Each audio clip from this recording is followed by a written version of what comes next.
One question I am most frequently asked is, how do I interpret this thyroid checklist?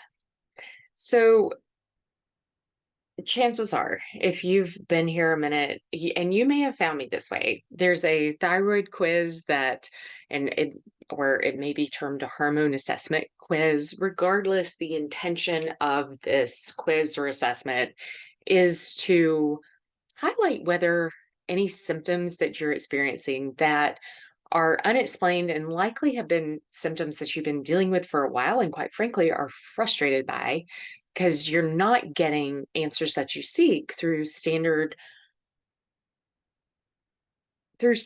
paths, whether this is through western medicine, whether this is functional medicine, whether this is naturopath, whether this is um, not Ayurveda, whether this is traditional Chinese medicine, like regardless of which path you've gone down seeking answers, you're still dealing with these symptoms and totally frustrated by it and not really understanding what is going on with your body. And for me, there's nothing like having symptoms and having this inner knowing that it's somehow related to something. And then sitting in a doctor's office and having the doctor tell me that I'm crazy at the end of the day. And the point of that assessment is to really shine a light on the fact that you're not crazy. And it's all right, it's less to make you think that there is something wrong with you and more of, hey, chances are you found me because you are dealing with symptoms that you know good and well you should not have to put up with, that you know good and well aren't healthy, and that you are worried actually indicate that there's something going on that needs to be treated. Like there is an underlying reason why you're experiencing what you're experiencing. If that is you and you found that thyroid quiz and you walk through it and you're like, okay, well, I do have hair loss. I have an unexplained rash on my shin that has been there for a year and a half, and it's been biopsied, and it came back fine. I have weight gain, but no change in my diet or exercise. And in fact, I'm eating less than I was because I'm never hungry, but I'm still gaining weight. I have infertility. I have hot flashes, and I'm in my 40s, and my doctors are chalking it up to perimenopause, menopause, and I'm not accepting that I'm in menopause. This is what I want to shine a light on. This is, yes, there really might be something underlying this. It really might be a thyroid problem. If your doctor has only ever ordered TSH, that is not an accurate assessment of thyroid. And so if that thyroid quiz you're holding in your hand and you're like hopping mad because you're like, holy cow, I knew that, I'm experiencing all of these symptoms and I knew in my core that it was associated with thyroid. And here I am. I've been seeing my doctor now for 5 years and they've been telling me no. And all they've ever tested is TSH. Well, you should be hopping mad because they haven't been testing right.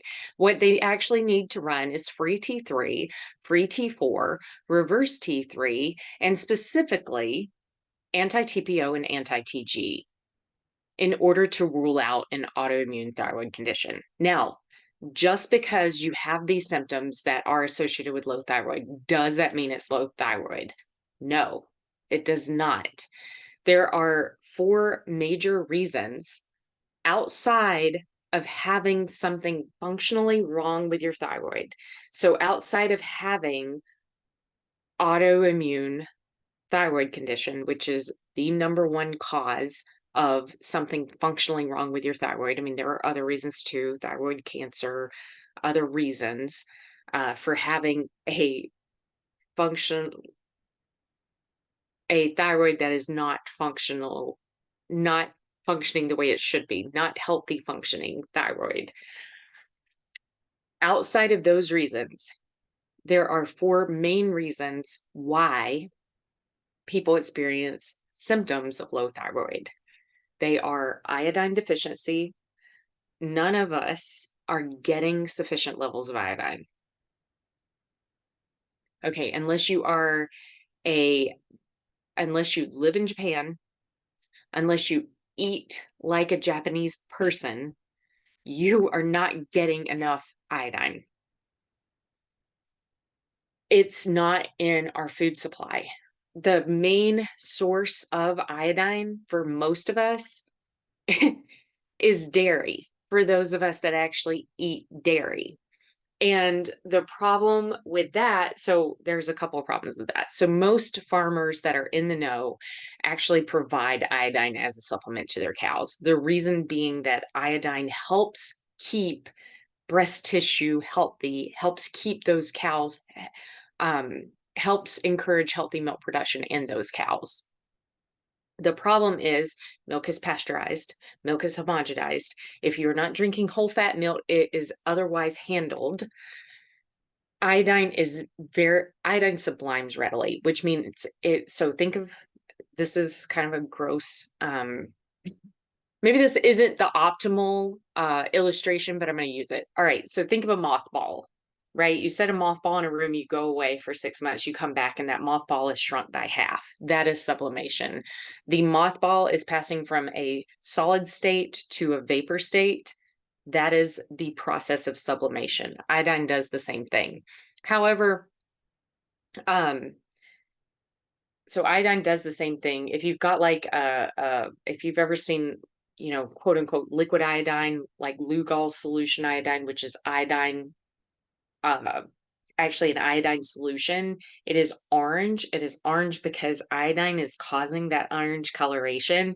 If you put a couple of drops of it in water, initially it's going to be orange. You come back a few hours later, it is colorless. The iodine has evaporated from that solution. That's what that means. Okay. So during pasteurization, especially because pasteurization requires heat, right? Some of that iodine is being sublimed away. So you're not meeting your needs through dairy.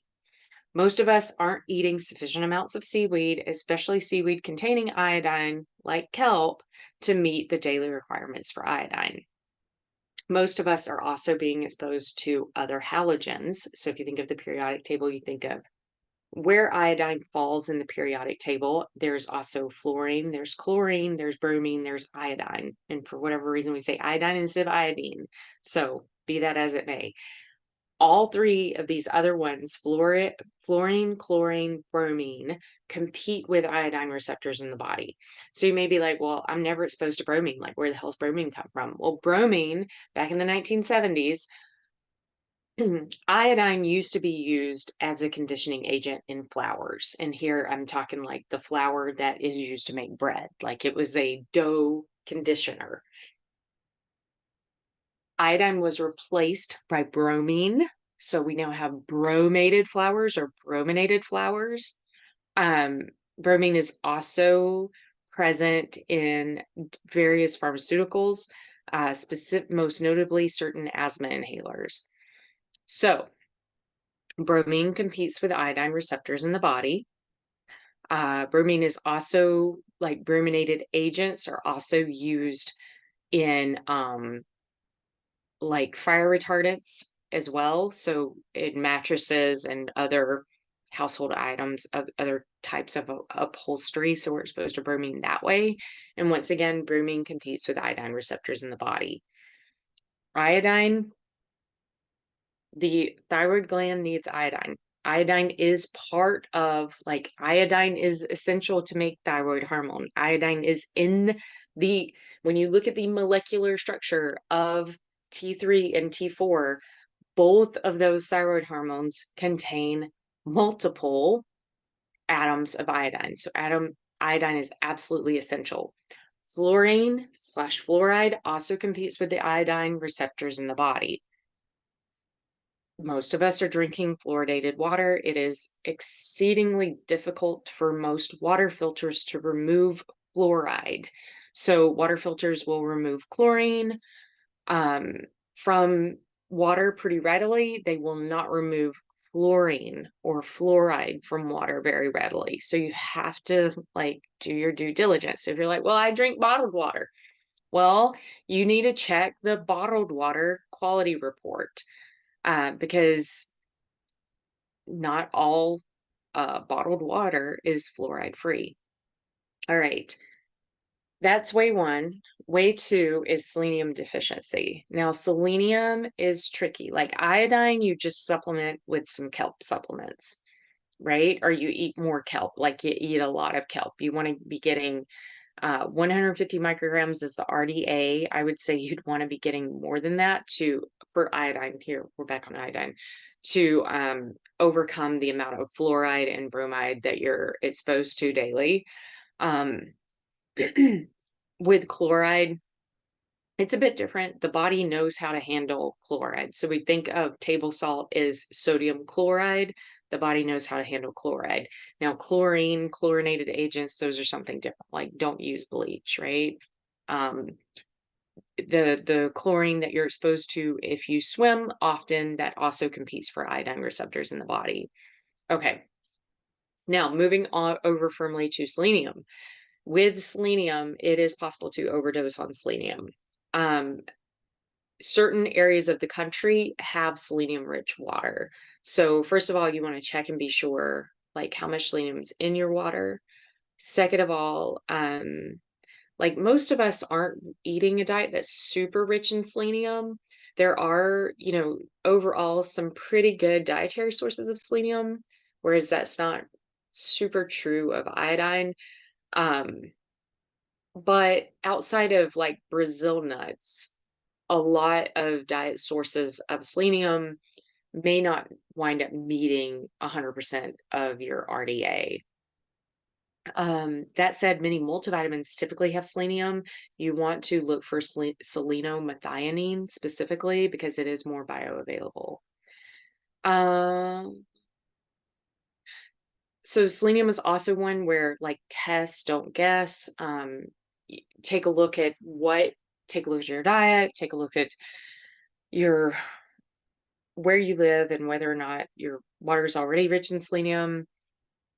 Take a look at your supplements before considering adding in another supplement of selenium or another source of selenium into your diet. The reason why selenium is necessary is the enzymes that make thyroid hormone rely on selenium. They are selenoenzymes. All right, moving on, number three, copper and vitamin A. Like let's just group this into other nutrient deficiencies. The enzymatic processes within your body all require certain essential vitamins, minerals, and nutrients. Okay. Copper and vitamin A are two of the ones that most of us aren't getting enough of. Copper has become very demonized. These two help with iron recirculation within the body. So if you're anemic, um, these are two that you want to pay attention to. I'm not going to go into depth here on that because there is a lot to unpack around copper and vitamin A. If you're curious, be sure you're on my newsletter. And then fourth is cortisol dysregulation. This is another one that is intense. Like there is a lot to unpack around cortisol dysregulation. And I am starting a series all about cortisol,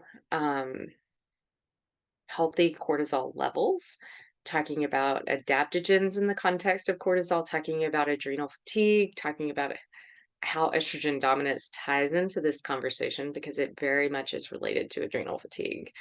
Um, be sure you do not want to miss this. This gives so much insight into this topic that is so misunderstood and so misperpetuated, where let's see, it's almost like the lies are perpetuated. So for clarity, if you want clarity around this, be sure you're signed up because this is like, don't miss this. All right. That is a wrap for today. Once again, it is worthwhile just for peace of mind to encourage your doctor to run those tests. If for a full download of those tests, visit the link below, um, to be sure, to rule out any kind of thyroid function, the thyroid dysfunction. Once again, supplementing with iodine, being sure you're getting enough selenium, checking other essential vitamins, minerals, and nutrients are kind of the three things that are going to support thyroid function. So if you're, regardless of what your levels come back, especially if there's no underlying reason why you have low free T and free T3 and free T4, you need to be, it may be that you've got a nutrient deficiency. All right. And then the cortisol dysregulation, which needs kind of its own um, many videos to dive into and to fully paint this picture. All right, that's all for today. If you're not already subscribed to the channel, be sure you subscribe, and there's juicy resources down below.